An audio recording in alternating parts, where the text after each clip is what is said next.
Annabelle, cariño, esta mesa es para la familia.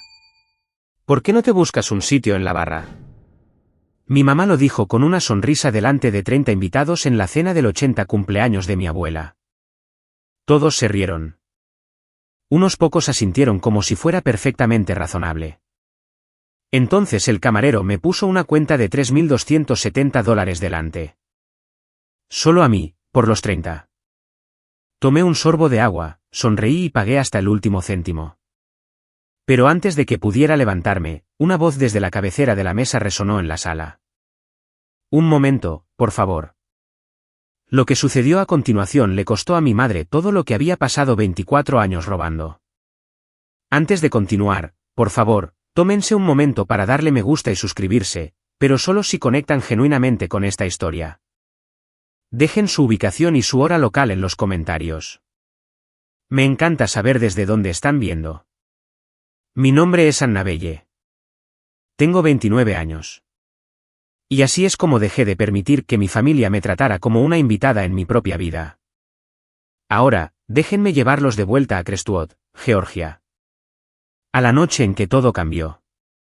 Tenía 5 años cuando me mudé a la casa de los Everett. Mis padres de verdad, James y Lucy, murieron un martes. Una camioneta se saltó un semáforo en rojo en la ruta 9 y los embistió de frente. Yo estaba en la guardería pintando con los dedos un girasol torcido.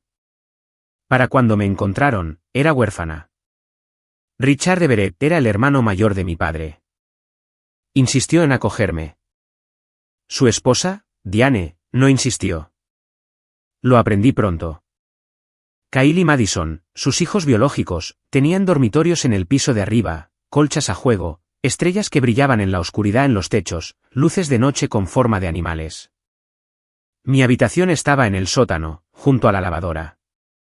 Tenía una ventana del tamaño de una caja de zapatos, y algunas noches la secadora se ponía en marcha a las 2 de la madrugada, y yo me quedaba allí tumbada escuchándola retumbar como un segundo latido. Diane nunca me pegó. Era más lista que eso. Su crueldad vivía en pequeñas omisiones, del tipo que nadie ve a menos que sea el omitido. 3 platos en la mesa en lugar de 4. Oh, Annabelle, siempre se me olvida. Coge uno tú misma. Fotos familiares en la repisa de la chimenea, en la escalera, en la tarjeta de Navidad. Kyle sonriendo.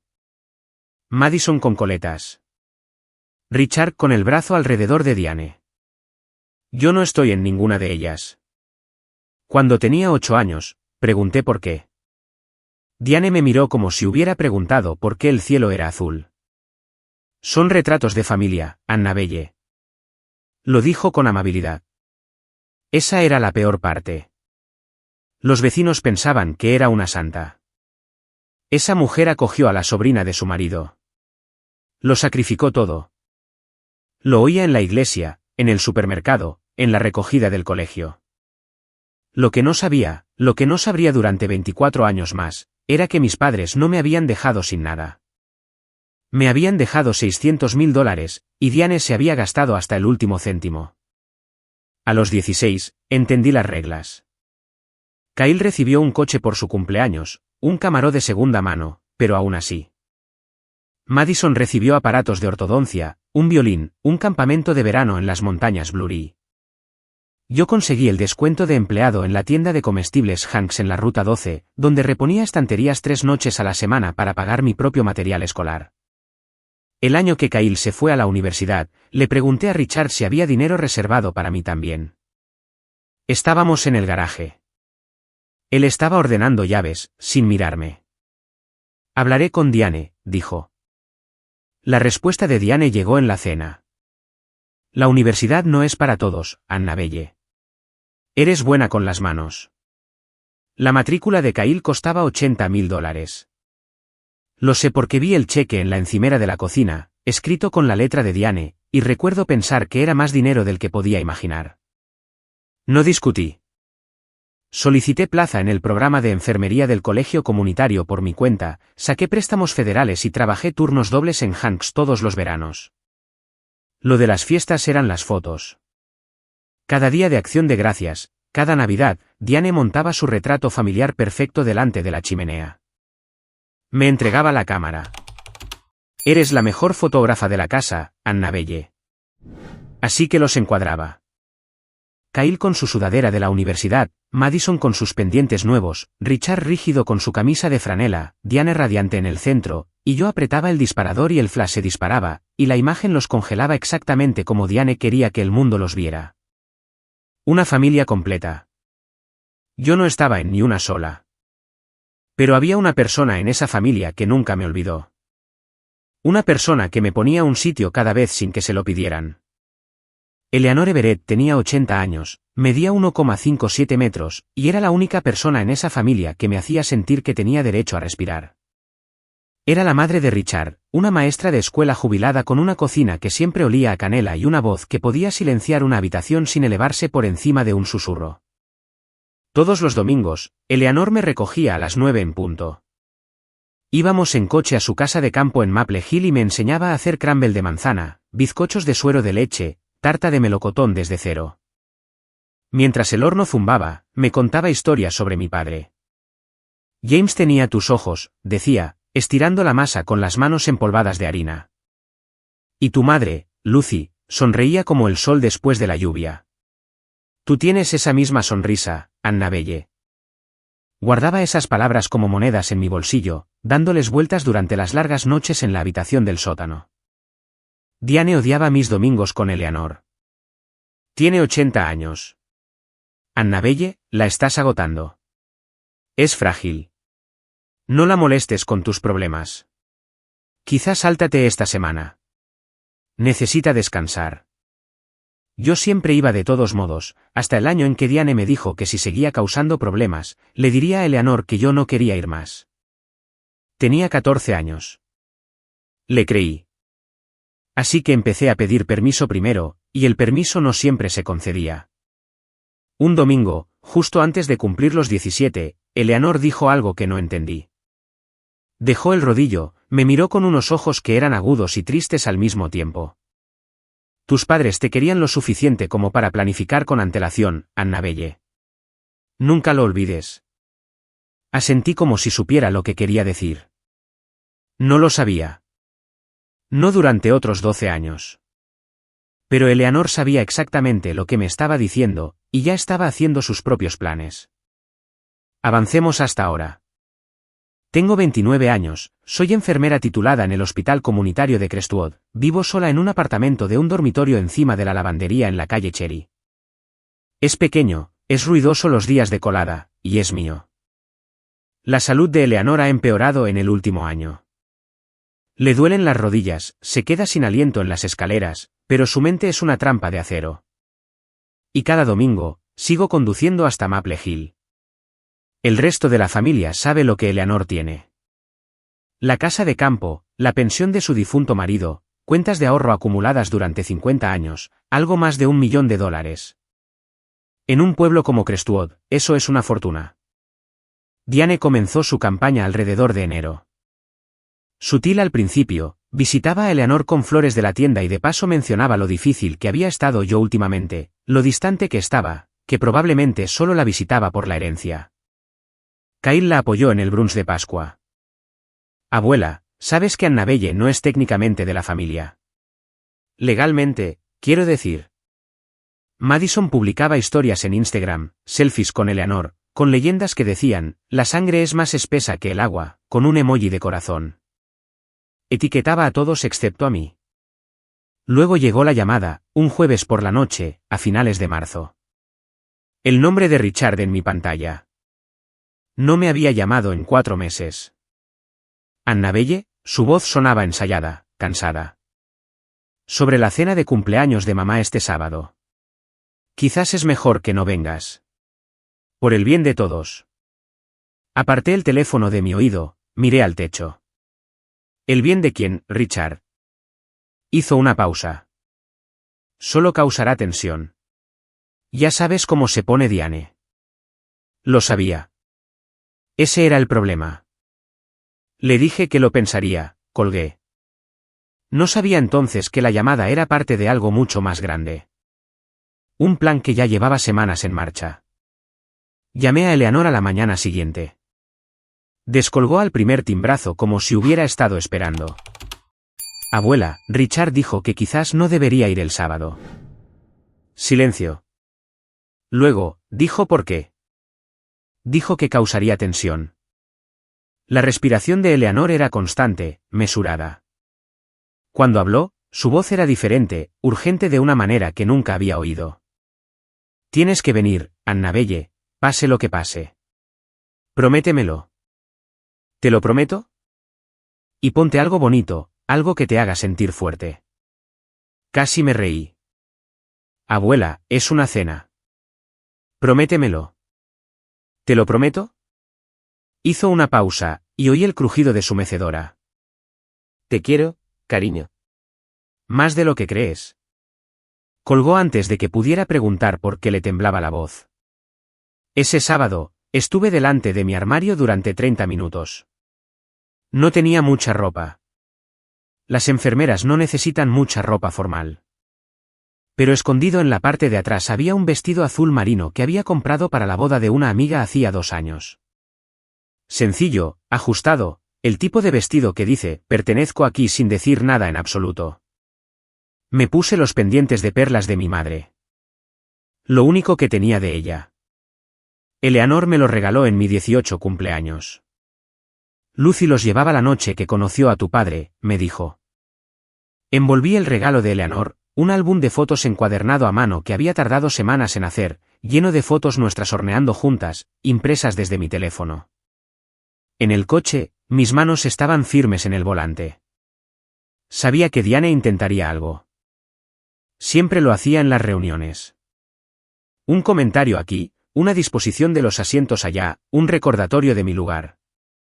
Pero este era el cumpleaños de Eleanor. Quizás el último. No iba por Diane. Iba por la única persona que nunca me hizo demostrar que pertenecía. La sala Magnolia se encuentra en la esquina de las calles Main y Birch. Columnas blancas, magnolios flanqueando la entrada, el único restaurante en Crestwood que requiere reserva. Para el 80 cumpleaños de Eleanor, Diane había reservado todo el comedor principal. 30 invitados, copas de cristal, manteles de lino blanco, un cuarteto de jazz tocando suavemente en una esquina. Llegué 10 minutos antes, dejé mi regalo en la mesa junto a la puerta. Diane me vio entrar. Sus ojos me siguieron por la sala, pero no habló.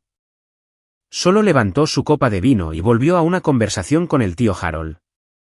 Eleanor se sentaba a la cabecera de la larga mesa. Parecía cansada, más delgada que el domingo anterior, su cardigan le quedaba holgado en los hombros. Pero cuando me vio, su rostro cambió. Extendió ambas manos. Ahí estás. Me incliné, besé su mejilla, y sentí su agarre apretarse alrededor de mis dedos, lo suficientemente fuerte como para doler. Siéntate a mi lado, susurró. Saqué la silla a su izquierda. Entonces me fijé en el hombre a su derecha. Pelo plateado, traje gris, un maletín de cuero metido debajo de su silla. Nunca lo había visto antes.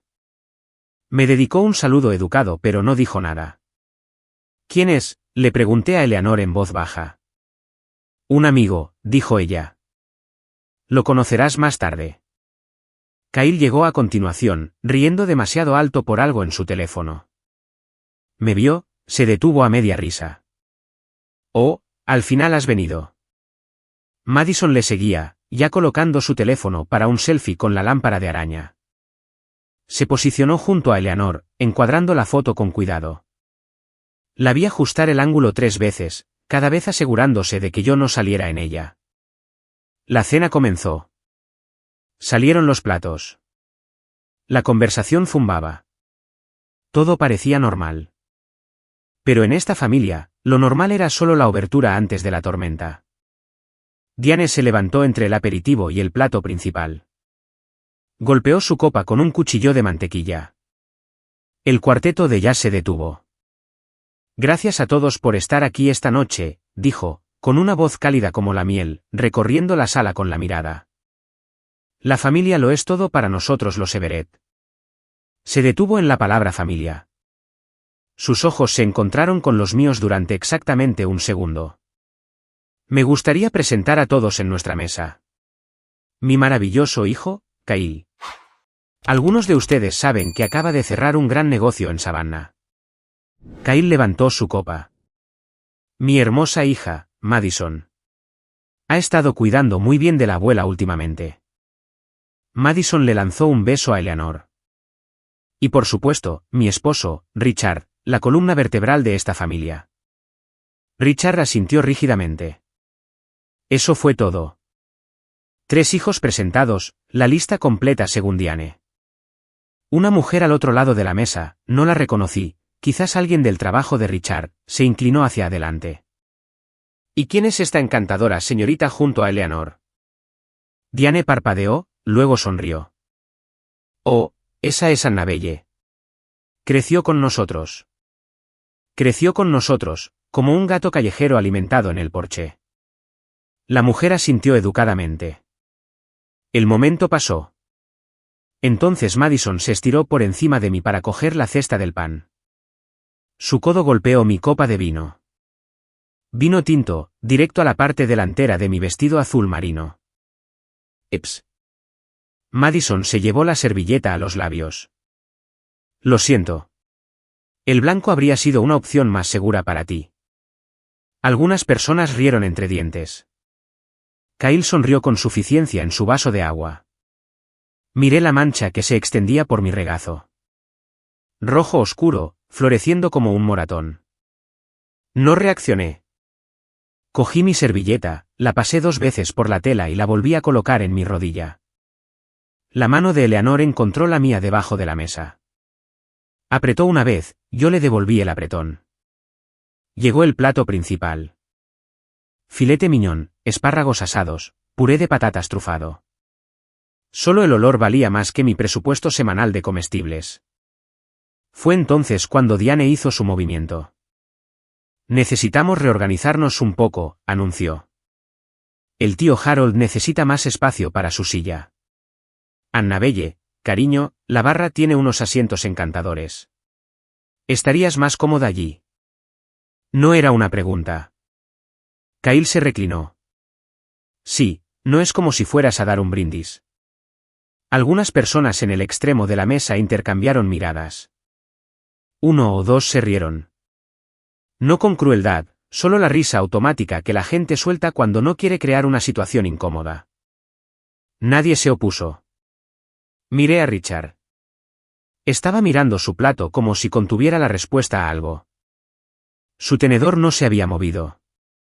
Miré a Eleanor. Su mandíbula estaba tensa.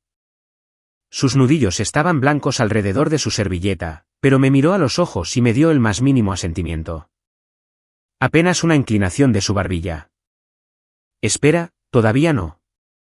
Así que me levanté, alisé mi vestido manchado de vino, cogí mi vaso de agua. Feliz cumpleaños, abuela, dije. Mi voz no se quebró. Caminé hacia la barra en el otro extremo del comedor. 12 pasos. Los conté, me senté en un taburete, dejé mi vaso y mantuve la espalda recta. El camarero, un chico joven, quizás de 22 años, me miró con algo entre confusión y simpatía. ¿Estás bien?, preguntó en voz baja. Estoy bien. No lo estaba, pero había tenido 24 años de práctica en estar bien. ¿Alguna vez te has sentado en una habitación llena de gente y te has sentido completamente invisible? Como si el aire que respiras no contara porque nadie te está viendo respirarlo. Si es así, dímelo en los comentarios. Quiero saber que no soy la única. Desde la barra, tenía una vista clara de la mesa. Diane se reía, rellenaba copas, tocaba los brazos de la gente. La anfitriona perfecta. Kyle estaba contando una historia que involucraba gestos con las manos y un chiste que no pude oír. Madison seguía revisando su teléfono debajo de la mesa. Eleanor se sentaba a la cabecera, sin comer nada, observándolo todo. El hombre del traje gris no se había movido. Su maletín permanecía bajo su silla. Cortaba su filete en cuadrados precisos y no hablaba con nadie. Pasaron 20 minutos. Luego Madison se levantó, teléfono en mano, y caminó hacia el baño. Pasó justo a mi lado, ni siquiera me miró, como si el taburete de la barra estuviera vacío. Se detuvo en el pasillo, a unos 2 metros de mí. Debió suponer que no podía oírla por encima del cuarteto de jazz. Se equivocaba. Está funcionando, dijo Madison al teléfono. Su voz era baja, pero el pasillo transmitía el sonido como un túnel. Está en la barra. Mamá dice que un empujón más y se irá para siempre. Pausa. Escuchó. No, la abuela no sospecha nada. Mamá se está encargando. Solo necesitamos que desaparezca del mapa antes de que el abogado de la abuela haga algo. Mi mano se apretó alrededor de mi vaso. Abogado. Antes de que el abogado de la abuela haga algo. Madison se rió de algo que dijo la otra persona, luego regresó al comedor sin mirarme. Me quedé muy quieta. Esto no era crueldad espontánea. No era Diane teniendo una mala noche o unas cuantas copas de vino de más. Esto era un plan, coordinado, cronometrado, diseñado para echarme por la puerta antes de que algo sucediera. Algo que involucraba a Eleanor y un abogado. Todavía no sabía qué, pero el hombre del traje gris con el maletín de repente tenía mucho más sentido. Llegó el postre. Una tarta de 3 pisos con glaseado blanco y 80 velas. Todos cantaron. Desde la barra, moví los labios con la letra. Eleanor sopló las velas en 2 soplos. La sala aplaudió. Luego se inclinó hacia Richard y dijo algo que no pude oír. Richard se levantó, la ayudó a levantarse y la acompañó lentamente hacia el pasillo del baño, pero Eleanor se detuvo en la barra. Buscó mi mano. La suya era delgada, como de papel. Podía sentir cada hueso, pero su agarre era de hierro. No te vayas esta noche, dijo. Su voz era apenas un suspiro. Pase lo que pase, prométemelo. Ya te lo prometí, abuela. Lo sé, me acercó un poco más. Tus padres te dejaron más que recuerdos, Annabelle. Es hora de que lo sepas. Se me encogió el estómago. ¿Qué quieres decir? Richard apareció a su lado. Mamá, el baño está por aquí. Eleanor me sostuvo la mirada un segundo más. Luego me soltó y se fue arrastrando los pies con Richard, su bastón golpeando el suelo de madera. Me giré en mi taburete. El hombre del traje gris me estaba observando. No a Diane, no a Kyle, a mí. Su expresión era ilegible, profesional, como un médico antes de dar los resultados. Su maletín estaba bajo su silla. El cierre era de latón y la esquina de un sobre grueso sobresalía por la parte superior. Manila, sin sellar. Me pilló mirando, hizo el más leve asentimiento y luego volvió a su café. Mi corazón latía en mi garganta. Tus padres te dejaron más que recuerdos. Mis padres murieron cuando yo tenía 5 años. Tenían 26 y 28 años. Conducían un Honda de 10 años y alquilaban un apartamento de 2 dormitorios. ¿Qué podrían haberme dejado? Fuera lo que fuera, Diane no quería que me enterara. Y eso me lo decía todo. Eleanor regresó a la mesa. Diane le sirvió otra copa de vino, la 4ª según mis cálculos. La velada debería haber terminado. La gente miraba sus relojes, buscaba sus abrigos, pero Diane no había terminado. Se levantó de nuevo, con la copa en alto, las mejillas sonrojadas. Solo quiero decir una cosa más. Barrió la mesa con el brazo. Ser madre es el trabajo más difícil del mundo, y a veces asumes cargas que no son tuyas, algunos invitados murmuraron de acuerdo. Cuando el hermano de Richard murió, acogimos a su hija. Diane se llevó una mano al pecho. Nadie más lo haría.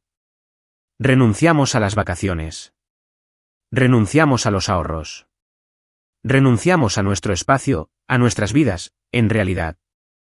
Una mujer cerca del final de la mesa habló.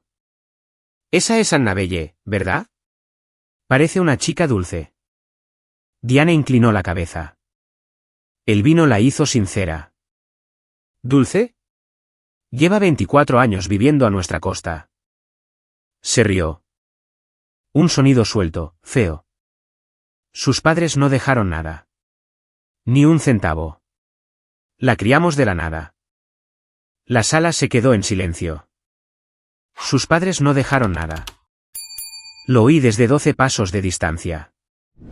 Por encima del jazz, por encima del tintineo de las copas, por encima de todo. Mi madre y mi padre, muertos a los 26 y 28 años, enterrados en el cementerio de Crestwood, parcela 14, y Diane estaba de pie en una habitación llena de gente diciéndoles que mis padres me habían dejado sin nada. Eso era una mentira. Aún no sabía cómo, pero las palabras de Eleanor todavía resonaban en mis oídos. Mi mano temblaba, no de tristeza. Me había tragado todos los insultos durante 24 años, cada plato olvidado, cada foto ausente, cada creció con nosotros. Pero hablar de mis padres muertos como si fueran unos irresponsables que me abandonaron. Esa era la línea. Y Diane acababa de cruzarla. El camarero apareció a mi lado. Disculpe, señora. Era joven, educado, claramente incómodo. Puso una carpeta de cuero para la cuenta en la barra frente a mí. La abrí. $3,270. 30 invitados, filete miñón, botellas de Pinot Noir y champán importado, una tarta de cumpleaños de 3 pisos, y cada céntimo cargado a mi nombre. La señora Everett hizo la reserva a su nombre, dijo el camarero en voz baja. Proporcionó su tarjeta para el depósito. ¿Mi tarjeta? La tarjeta suplementaria a la que Diane me añadió cuando tenía 17 años. Para emergencias, había dicho. Había dejado de usarla hacía años. Olvidé que existía. Diane no. Miré hacia la mesa principal. Kyle sonreía, observándome por encima del borde de su copa. Madison tenía su teléfono apuntando hacia mí. Grabando. Diane me miró a los ojos y levantó su copa de vino en un pequeño brindis. Un saludo, un desafío. 30 personas estaban mirando. Abrí mi cartera, saqué mi propia tarjeta de débito, mi tarjeta real vinculada a mis ahorros reales, el dinero que había ganado reponiendo estanterías y sacando sangre y trabajando turnos seguidos de 12 horas. Se la di al camarero. Gracias, dije. ¿Puede cobrar esto? Dudó. Señora, ¿está segura? Estoy segura. Cogió la tarjeta. Firmé el recibo, dejé un 20% de propina. Desde la mesa principal, la voz de Diane flotó como humo. ¿Ven? ¿Sabe cuál es su lugar? Más risas, esta vez más suaves. Algunos invitados apartaron la mirada. Tapé el bolígrafo, lo dejé, empecé a levantarme, y entonces desde la cabecera de la mesa, claro como una campana en una iglesia silenciosa, un momento, por favor. La voz de Eleanor, y detuvo la sala en seco. Todas las cabezas se giraron. Eleanor apartó su silla. El hombre del traje gris se levantó primero, ofreciéndole su brazo. Ella lo tomó, se estabilizó y se enderezó hasta su 1,57 m. El cuarteto de jazz se había detenido entre canciones. El momento fue accidental. O quizás no. El único sonido era el leve tintineo de alguien dejando un tenedor. Eleanor miró alrededor de la sala de la manera en que debió mirar a una clase de niños inquietos. Paciente, firme, absoluta. Antes de que nadie se vaya, dijo, tengo algo que decir. Es mi cumpleaños, después de todo. La sonrisa de Diane vaciló. Mamá, ha sido una noche larga. Deberías descansar. Siéntate, Diane. 3 palabras. Sin volumen, sin ira. Solo el tipo de autoridad que proviene de 80 años de no ir de farol nunca. Diane se sentó. Eleanor se volvió hacia mí. Annabelle, vuelve a la mesa, cariño. Al principio no me moví. 24 años de condicionamiento te hacen eso. Te congelan en el sitio incluso cuando alguien te está tendiendo la mano. Pero Eleanor extendió su mano hacia mí, y algo en su rostro decía, ahora. Regresé. 12 pasos, los mismos 12 que había contado al salir. Kyle se movió en su asiento. Madison bajó su teléfono. Eleanor esperó hasta que estuve de pie a su lado. Luego colocó su mano en mi brazo y dijo, lo suficientemente alto para cada invitado en esa sala, perteneces aquí más que nadie en esta mesa. El silencio que siguió fue el más denso que he sentido jamás, como si el propio aire contuviera la respiración. Entonces el hombre del traje gris buscó debajo de su silla, sacó su maletín, lo puso sobre la mesa, lo abrió y colocó un grueso sobre de Manila junto al postre intacto de Eleanor. Nadie se reía ahora. Eleanor apoyó una mano sobre el sobre. La otra agarraba su bastón. Diane acaba de decirle a esta sala que los padres de Annabelle no dejaron nada. Hizo una pausa, dejó que la frase se asentara. Me gustaría corregir eso. Asintió al hombre a su lado. Este es Thomas Garrett. Ha sido mi abogado durante 12 años. Thomas Garrett dio un paso adelante, se ajustó las gafas. Su voz era plana, fáctica, el tipo de voz que lee números en los tribunales. James y Lucy Everett establecieron un fideicomiso para su hija Annabelle en 2001. El monto principal era de $600,000, una combinación de pagos de seguros de vida y ahorros. Richard y Diane Everett fueron nombrados fideicomisarios custodios. La sala no jadeó. Esto no era una película, pero vi cómo 30 rostros se reconfiguraban. Confusión primero, luego matemáticas, luego una lenta comprensión. $600,000. Mis padres me habían dejado $600,000. La voz de Eleanor volvió a cortar. Ese dinero estaba destinado a la educación de Annabelle, su primera casa, su futuro. Miró directamente a Diane. Cada centavo ha desaparecido. El rostro de Diane perdió todo su color. Ya no era rojo. Blanco. El tipo de blanco que precede a una mentira o un grito. Eso no es. Se agarró al borde de la mesa. Mamá, este no es el lugar para esto. Eleanor no parpadeó. Tú elegiste este lugar, Diane. Tú elegiste humillar a mi nieta en esta sala, delante de esta gente. Así que yo aclararé las cosas en esta sala. Delante de esta gente. Kyle se puso de pie de un salto. Abuela, estás confundida. No sabes lo que estás.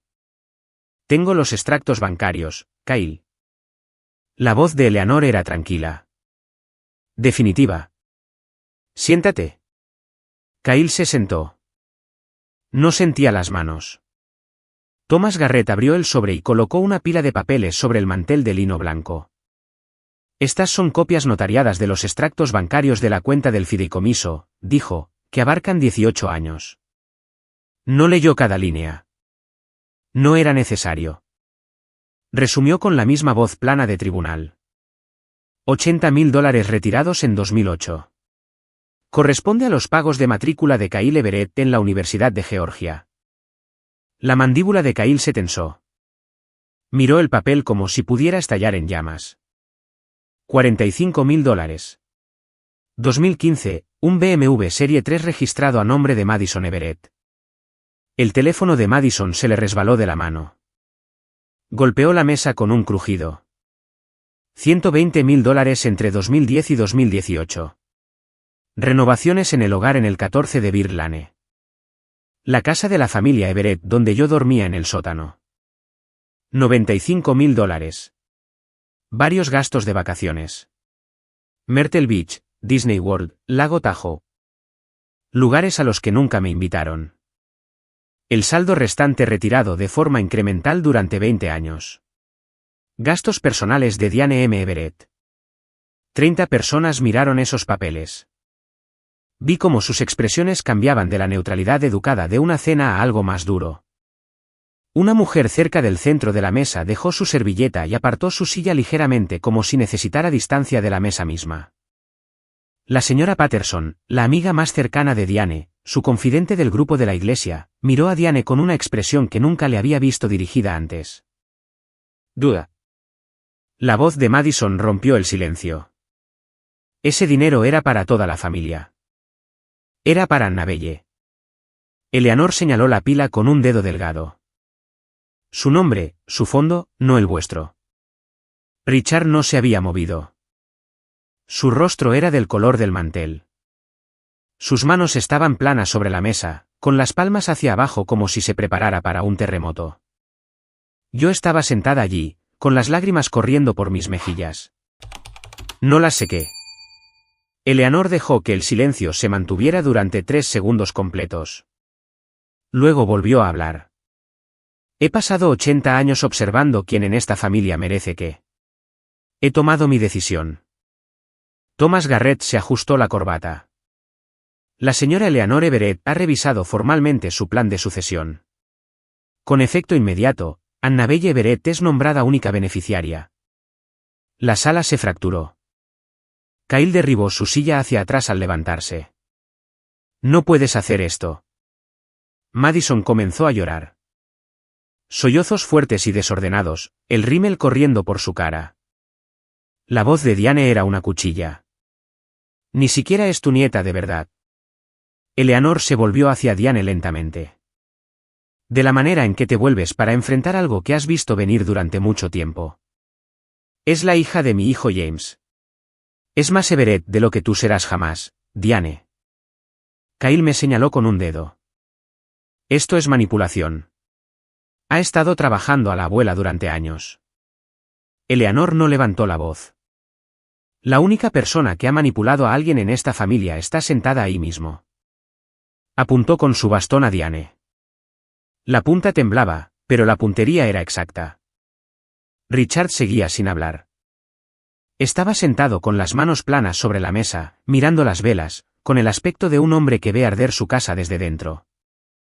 Abrí la boca, la cerré, la abrí de nuevo. Yo no pedí nada de esto, dije. Mi voz era firme, a duras penas. Solo quería cenar con mi abuela.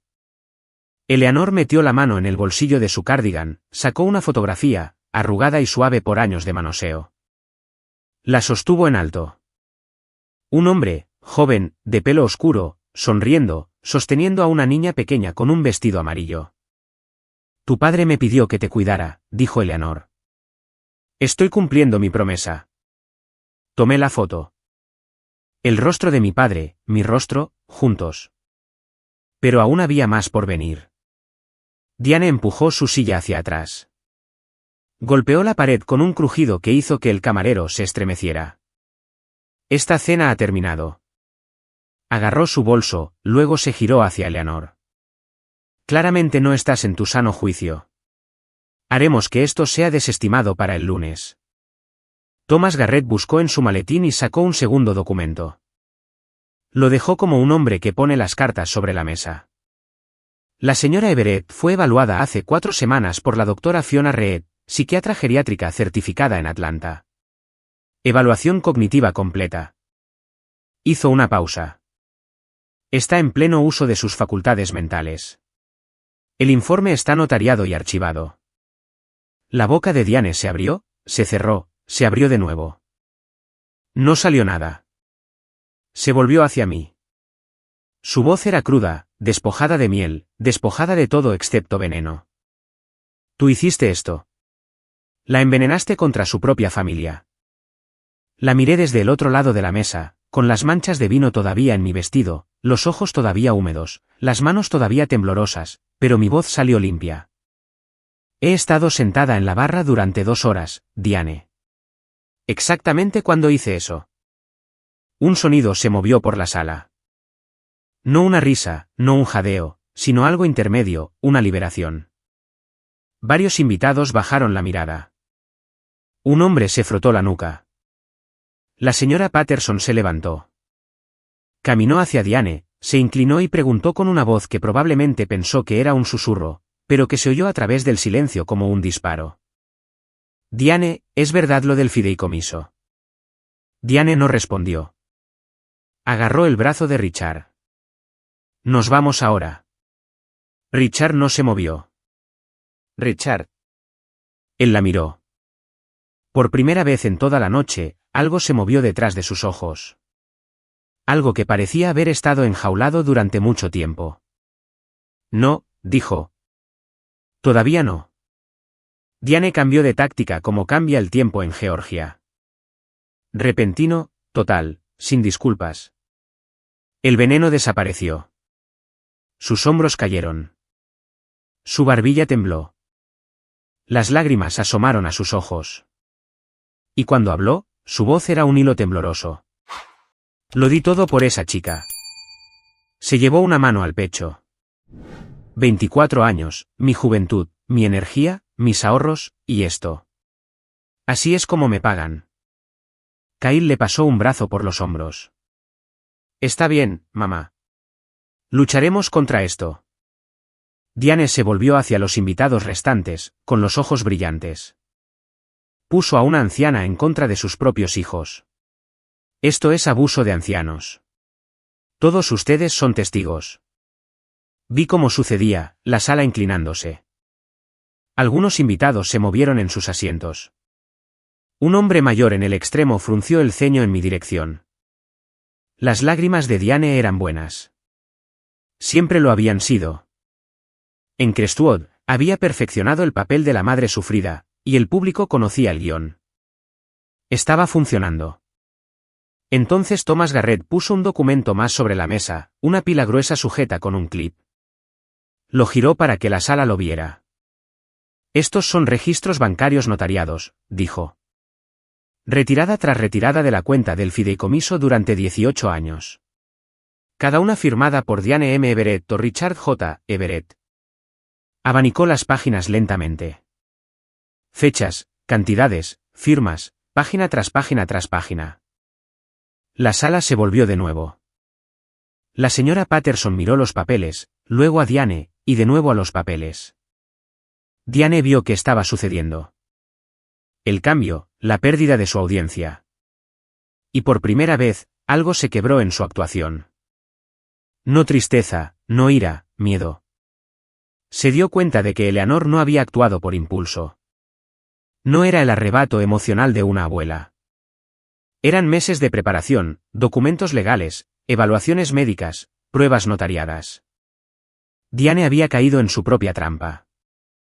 Richard se levantó. El movimiento fue tan silencioso, tan diferente al caos que lo rodeaba, que tardó un momento en que alguien se diera cuenta. No empujó su silla. Simplemente se levantó, lento, pesado, como un hombre que se levanta en el agua. Mamá. Su voz se quebró en la única sílaba. Lo siento. Yo lo sabía. Debería haberlo detenido hace años. Diane se giró bruscamente hacia él. Calle. No digas ni una palabra más, Richard. No, Diane. Se giró para enfrentarla, y vi algo que nunca había visto en 24 años. Richard Everett mirando a su esposa a los ojos sin pestañear. ¿Basta? He estado callado durante 24 años. Se acabó.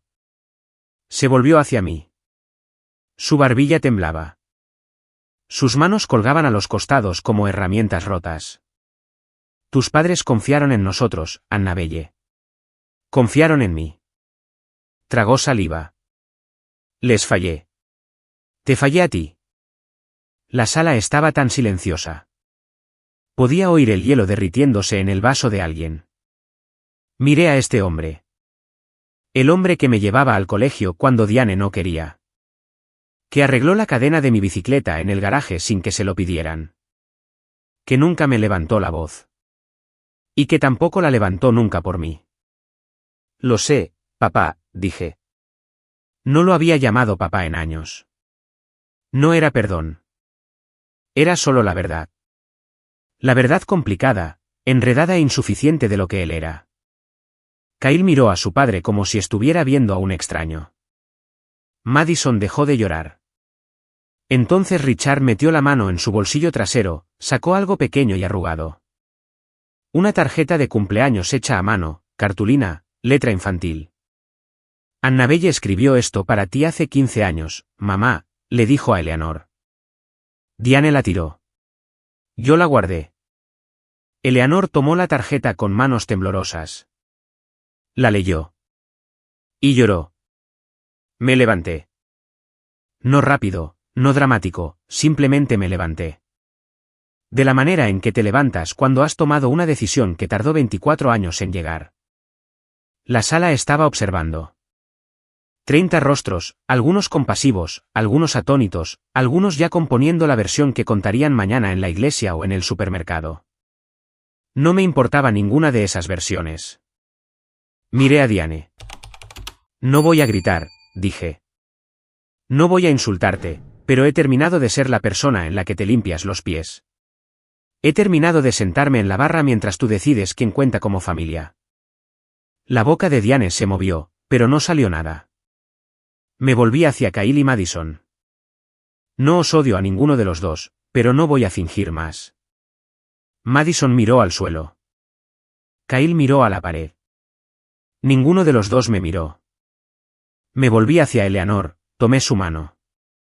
Gracias por cumplir tu promesa a mi padre. Eleanor apretó mis dedos. Sus ojos todavía estaban húmedos, pero estaba sonriendo. Una sonrisa delgada, feroz, satisfecha. Luego me enfrenté a la sala por última vez. 30 personas, copas de cristal, manteles blancos manchados con una velada que nadie olvidaría. Pagué la cuenta, dije. Es lo último que pagaré por esta familia. Ayudé a Eleanor a ponerse de pie. Thomas Garrett recogió su maletín, guardó los documentos dentro y nos siguió hacia la puerta. Detrás de nosotros, la voz de Diane nos arañaba. Tendrán noticias de nuestro abogado. Eleanor se detuvo, se giró, miró a Diane por encima del hombro con la paciencia de una mujer que había estado planeando este momento durante 2 años. Por favor, dijo. Thomas es muy minucioso. Salimos a la noche de marzo. El aire era frío, agudo y limpio. La verdadera lucha acababa de comenzar. 2 semanas después, Diane lanzó su contraofensiva. La publicación de Facebook apareció un martes por la tarde. 12 párrafos de victimismo cuidadosamente elaborado. Se describía a sí misma como una madre amorosa que lo había sacrificado todo por una hija adoptiva desagradecida. Escribió sobre la mente en declive de Eleanor y mi calculada manipulación de una anciana vulnerable. Usó la frase abuso de ancianos 3 veces. En un pueblo de 9.000 habitantes, esa publicación se extendió como la pólvora. Para el miércoles por la mañana, tenía 200 compartidos. Gente que conocía de toda la vida empezó a mirarme de forma diferente. Una enfermera del hospital me preguntó, en voz baja en la sala de descanso, ¿es verdad lo de tu abuela? Una vecina cruzó la calle cuando me vio venir. Luego vino el asalto legal. Kyle contrató a un abogado, Brian Prescott, el más caro del condado, y presentó una petición para impugnar el testamento de Eleanor. Los motivos: influencia indebida. La afirmación era que había aislado a Eleanor de su familia y la había coaccionado para que cambiara su plan de sucesión. La ironía era tan espesa que podría haberme ahogado con ella. Madison me envió un mensaje de texto a las 11 de la noche. Todavía lo tengo guardado. Alargaremos esto hasta que te quedes sin dinero. Desearás haberte quedado en la barra. Esa noche me senté en el suelo de mi apartamento leyendo cartas, comentarios y mensajes de texto de personas que nunca se habían molestado en escuchar mi versión. Mi cuenta de ahorros tenía $31.000. Cada céntimo de 6 años de enfermería. Eso no duraría mucho contra la tarifa por hora de Brian Prescott. Pero Thomas Garrett ya se había preparado para esto. Eleanor ya se había preparado para esto. Habían estado listos para la guerra de Diane mucho antes de que Diane supiera que estaba luchando en una. Thomas Garrett me llamó un jueves. Vamos a presentar una contrademanda, dijo. Sin preámbulos. Incumplimiento del deber fiduciario. Tus padres designaron a Richard y Diane como fideicomisarios custodios. Eso conlleva una obligación legal. Se requería que cada $1 de ese fondo se utilizara únicamente para tu beneficio. Y lo usaron para la matrícula de Kyle, el coche de Madison, sus vacaciones durante 18 años. Podía oírlo pasar las páginas. La documentación es exhaustiva. Registros bancarios, comprobantes de retiro, compras correspondientes. Tu abuela pasó 6 meses recopilando esto. 6 meses. Mientras yo la llevaba al brunch del domingo y pensaba que todo era normal, Eleanor había estado construyendo un caso. Thomas presentó la contrademanda en el tribunal del condado. Incumplimiento del deber fiduciario, solicitando la restitución total de los $600.000 más intereses más los honorarios legales. En la misma presentación, presentó la evaluación cognitiva de la doctora Fiona Reed. Eleanor había obtenido una puntuación en el percentil 97 para su grupo de edad. Mente sana no empezaba a describirlo. El abogado de Kyle, Brian Prescott, revisó nuestra presentación. Sé lo que pasó después porque Thomas me lo contó. Prescott llamó a Diane esa misma tarde. Señora Everett, le aconsejaría encarecidamente que llegara a un acuerdo. La respuesta de Diane, según Thomas, fueron 4 palabras. Prefiero quemarlo todo. A veces me pregunto si simplemente me hubiera ido esa noche, tomado las migajas que ofrecían y desaparecido, si la vida habría sido más fácil, más simple. Pero luego pienso en mis padres. Crearon ese fondo cuando tenían 25 años. Planificaron un futuro que no vivirían para ver. Lo hicieron por mí. No podía renunciar a eso. ¿Tú lo harías? Tengo curiosidad. ¿Lucharías hasta el final o reducirías tus pérdidas y seguirías adelante? Dímelo en los comentarios. Lo he pensado 1000 veces. La audiencia tuvo lugar 6 semanas después en el Palacio de Justicia del Condado de Mercer. Un edificio de ladrillo con columnas que necesitaban pintura y un asta de bandera que se inclinaba ligeramente hacia la izquierda. Nada dramático, nada cinematográfico, solo una sala de audiencias con luces fluorescentes y una jueza llamada Harriet Dawson que usaba gafas de leer en una cadena. No relataré cada moción y objeción. El tribunal no es como la televisión. Es lento, procedimental y huele a alfombra vieja. Pero esto es lo que importó. La petición de Kyle para impugnar el testamento de Eleanor fue desestimada. La evaluación de la doctora Reed era irrefutable. Thomas había documentado cada interacción entre Eleanor y yo durante los últimos 2 años. Fechas, testigos, contexto.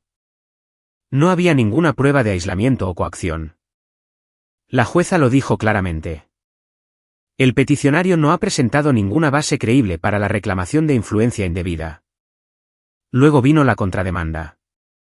Thomas expuso 18 años de retiradas.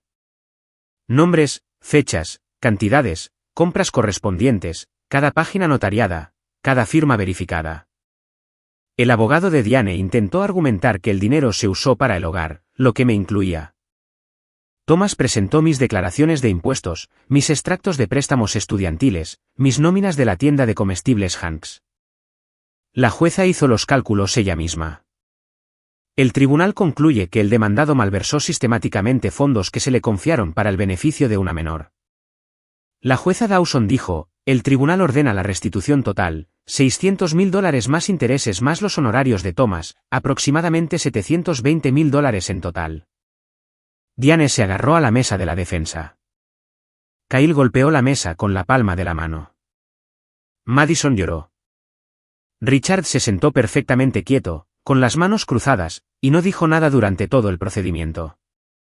Salimos al aparcamiento, Thomas, Eleanor y yo. El sol era duro y brillante. Entonces oí pasos detrás de mí. Richard, corriendo para alcanzarnos, sosteniendo una caja de zapatos abollada contra su pecho. Richard extendió la caja de zapatos. Sus manos temblaban. Esto es todo lo que guardé, dijo. Fotos, el diario de tu madre, tu certificado de nacimiento. Diane quería tirarlo todo después del funeral. Lo escondí en el garaje detrás de las latas de pintura. Tomé la caja. No pesaba casi nada. No te pido que me perdones, dijo Richard. Solo no quería que los perdieras 2 veces. Se dio la vuelta y caminó hacia su camioneta, no esperó una respuesta. Me quedé en el aparcamiento sosteniendo una caja de zapatos llena de mis padres, y lo vi alejarse. Esa fue la última vez que Richard y yo hablamos cara a cara. Las consecuencias en Crestwood fueron rápidas y despiadadas. La forma en que los pueblos pequeños manejan los escándalos que no pueden ignorar. La publicación de Facebook de Diane, la de las 200 compartidas, se convirtió en evidencia de una historia diferente. La gente la releyó con nuevos ojos. La sección de comentarios cambió. La señora Patterson, la amiga del grupo de la iglesia que le había preguntado a Diane sobre el fideicomiso en el restaurante, llamó a Diane el domingo siguiente. Creo que deberías buscar otro grupo de iglesia, Diane. La floristería en la calle Oak, Pétalos de Diane, la que había dirigido durante 15 años, perdió un tercio de sus clientes en un mes. En un pueblo que funciona a base de reputación, una sentencia judicial es una letra escarlata. La firma de bienes raíces de Cahill lo despidió. Su jefe no citó el caso directamente. Dijo, si no puedes gestionar las finanzas de tu propia familia, ¿cómo pueden los clientes confiar en ti con las suyas? Madison, que nunca había tenido un trabajo más de 3 meses, perdió su única fuente de ingresos. El apoyo de Diane. Solicitó trabajo en una tienda de comestibles en la Ruta 12. La misma tienda de la Ruta 12 donde una vez repuse estanterías a los 16. Algunas cosas cierran el círculo sin que nadie lo planee.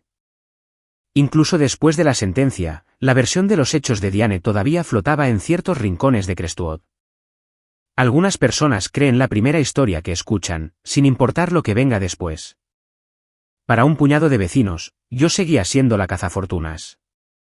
Seguía siendo la chica adoptada que manipuló a una anciana enferma en algunos chats de grupo.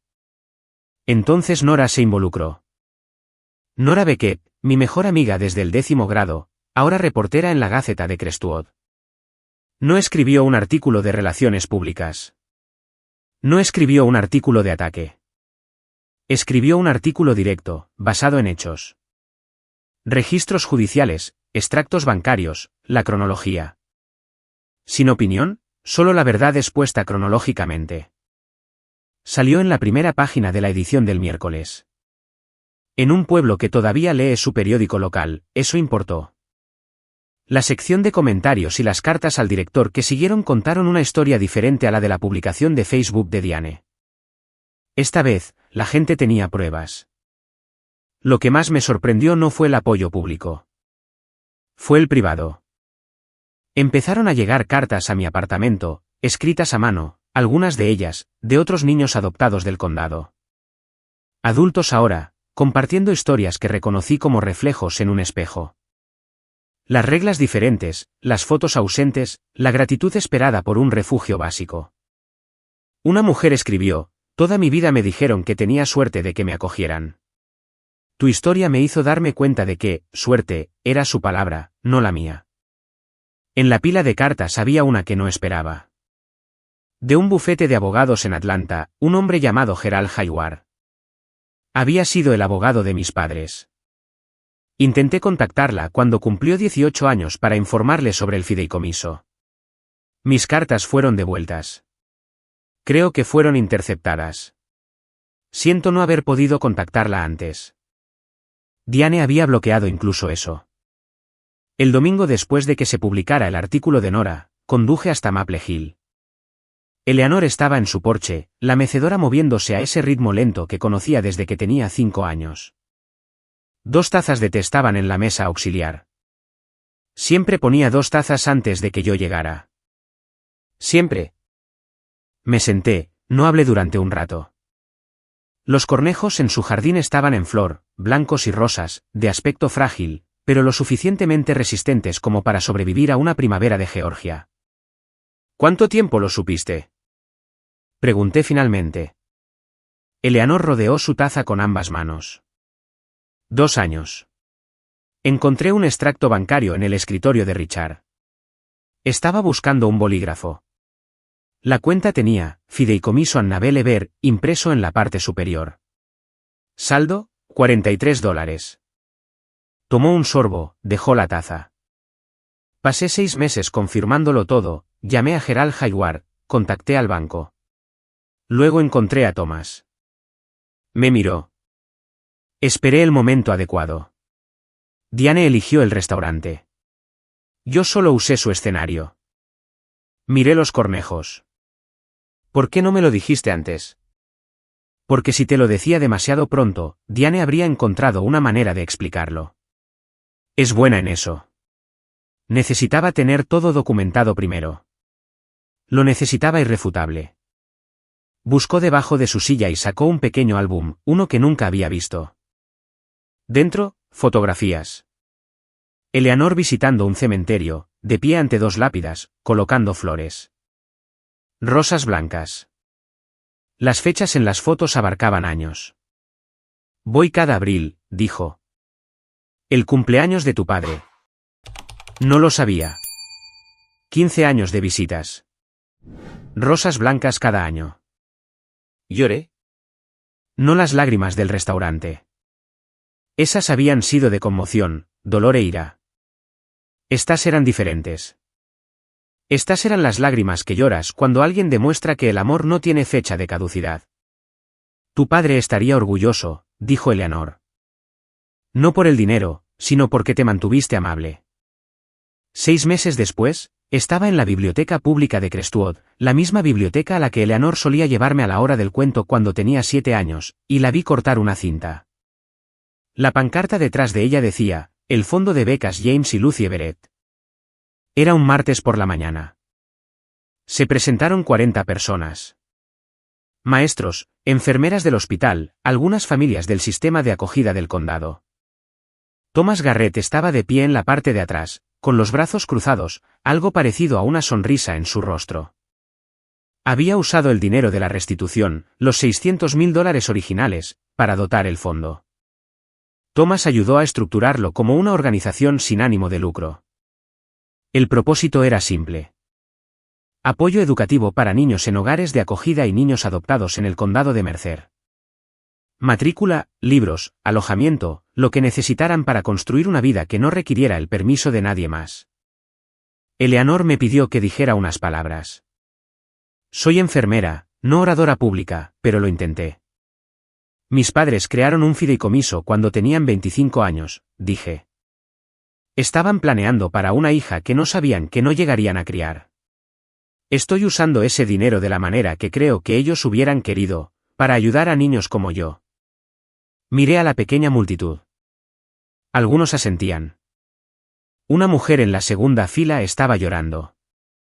Ser adoptado no te hace menos. Ser diferente no te convierte en una carga. Y si alguna vez alguien te dice que la única razón por la que importas es porque alguien decidió quedarse contigo. Recuerda, importabas antes de que eligieran. Importabas el día que naciste. Eleanor aplaudió primero, luego todos los demás. Servimos tarta después. La receta de Eleanor. Crumble de manzana. Canela tan espesa que se podía oler desde el aparcamiento. No fue venganza. La venganza es ruidosa, fea y te deja más vacío que antes. Esto fue un legado. Diane vino a buscarme 3 semanas después del lanzamiento de la beca. Estaba terminando un turno de 12 horas en el hospital, cansada, todavía con el uniforme, el pelo recogido, sin maquillaje. Estaba esperando en el aparcamiento, apoyada en un coche que no reconocí. Ya no era el Lexus, algo más pequeño, más viejo. Se veía diferente. Las mechas en su pelo estaban creciendo. Sus uñas no estaban pintadas. La compostura que usó como armadura durante 24 años se había agrietado, y lo que había debajo parecía agotado. Annabelle. Me detuve, con las llaves en la mano. Sé que no fui perfecta. Su voz era más pequeña de lo que nunca la había oído. Pero te crié. Te alimenté. Te di un techo sobre tu cabeza. Eso tiene que contar para algo. Respiré hondo. El aparcamiento estaba silencioso. Solo nosotras dos y el zumbido de la autopista. Si cuenta, dije. Y estoy agradecida por el techo.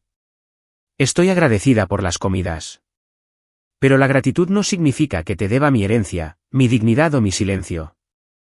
La barbilla de Diane tembló. ¿Podemos empezar de nuevo? La miré de verdad a la mujer que olvidó mi plato en la cena, que me presentó como alguien que creció con nosotros, que mintió sobre mis padres delante de 30 personas y lo llamó sacrificio. No, dije. No podemos empezar de nuevo, pero no voy a quitarte nada, y no voy a dejar que tú me quites nada a mí. Ya no. Ese es el límite.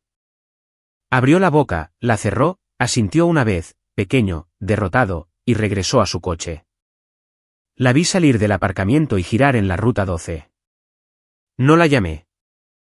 Entré, fiché para el turno de noche y cuidé de mis pacientes. La vida continúa. Diane vendió la casa en Birch Lane. La que fue renovada con el dinero de mi fideicomiso. Después del acuerdo, los honorarios legales y los impuestos atrasados, le quedó lo justo para alquilar un apartamento de un dormitorio en el lado este de la ciudad. La floristería cerró en agosto.